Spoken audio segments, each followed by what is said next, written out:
Olá, benditos! Neste capítulo, vamos ver a predição de alguns fatos históricos que não estão registrados na Bíblia, mas que foram cumpridos conforme a palavra do profeta. Vamos ver também que esses 6 últimos capítulos de Zacarias constituem uma das maiores concentrações de verdade messiânica das Escrituras. Então, pegue sua Bíblia e vamos para o 9º capítulo da nossa série.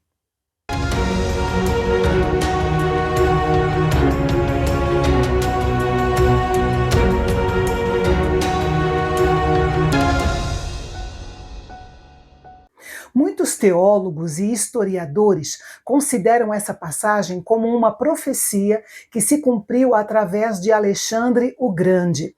Alexandre era um moço de apenas 20 anos que, após ter herdado o trono da Macedônia na Grécia, deu início às suas conquistas, vencendo o Império Persa na Batalha de Issus. Depois, marchou para o sul em direção ao Egito.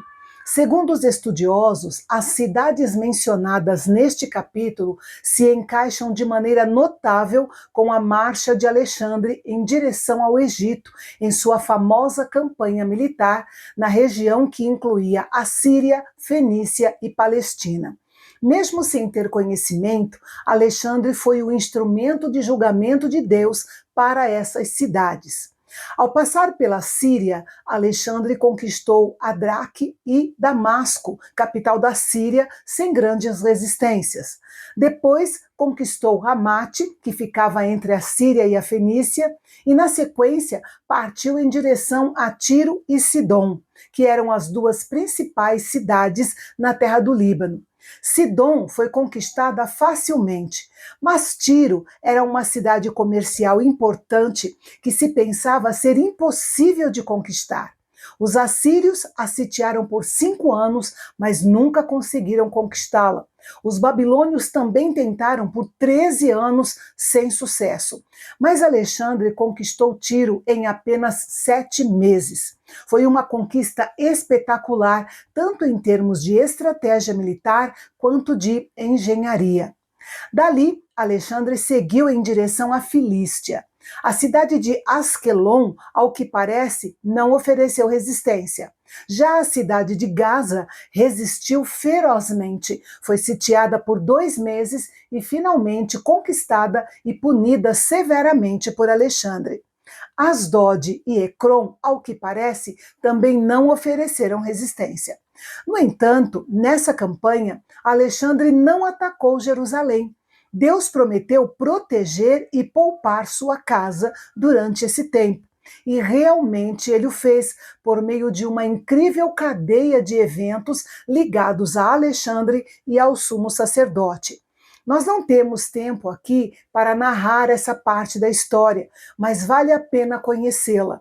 Você pode fazer uma pesquisa simples na internet, digitando a narrativa de Flávio Joséfo sobre a entrada de Alexandre o Grande em Jerusalém, e você terá acesso a esse episódio. Mas qual é a relevância de todas essas informações das conquistas de Alexandre o Grande para nós? É que as conquistas de Alexandre foram muito importantes na preparação do mundo para o nascimento de Jesus. E é um outro assunto que vale a pena você pesquisar um pouco mais. O que foi que ele fez para isso?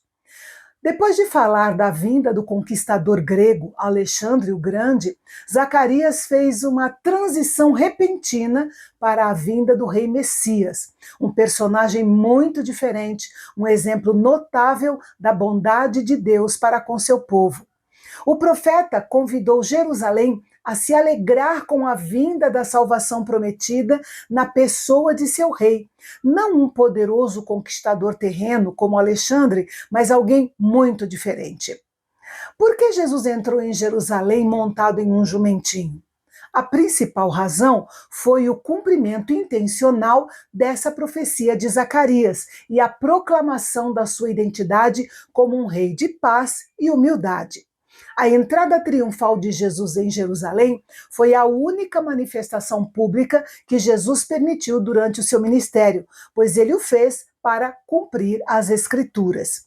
Uma informação importante aqui é que no contexto antigo do Oriente Próximo, o tipo de animal de montaria enviava uma mensagem clara.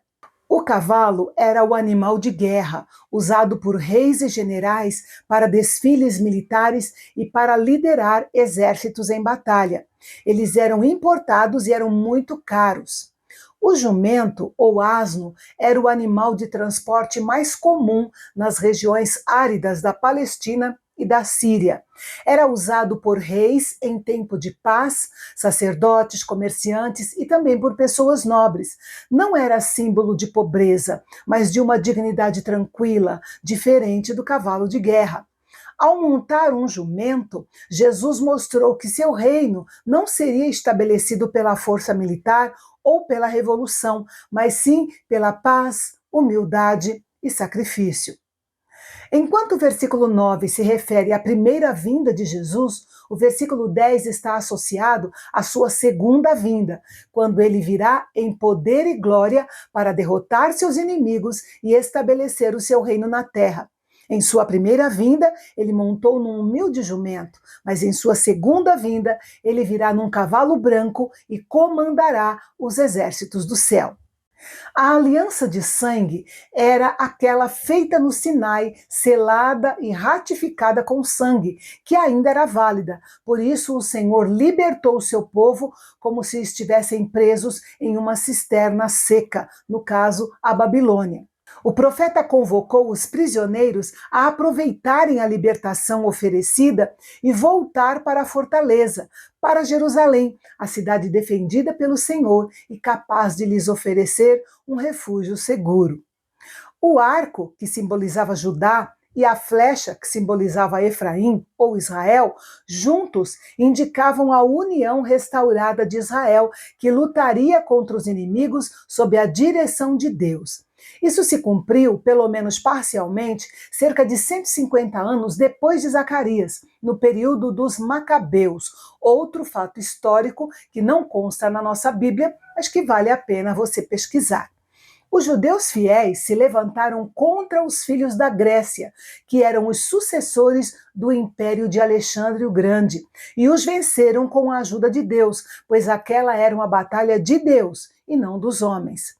O Senhor prometeu que salvaria e cuidaria do seu povo como um pastor cuida do seu rebanho. Eles seriam tão preciosos aos olhos de Deus quanto aos olhos dos homens e seriam grandemente exaltados.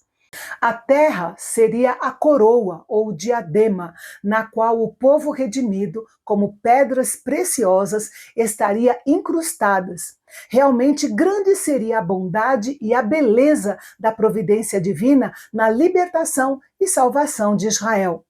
Com a bênção divina, tanto aqueles que colhessem o trigo quanto aqueles que colhessem as uvas prosperariam e seriam felizes. Essa prosperidade exterior é um símbolo do favor de Deus e da retidão do povo.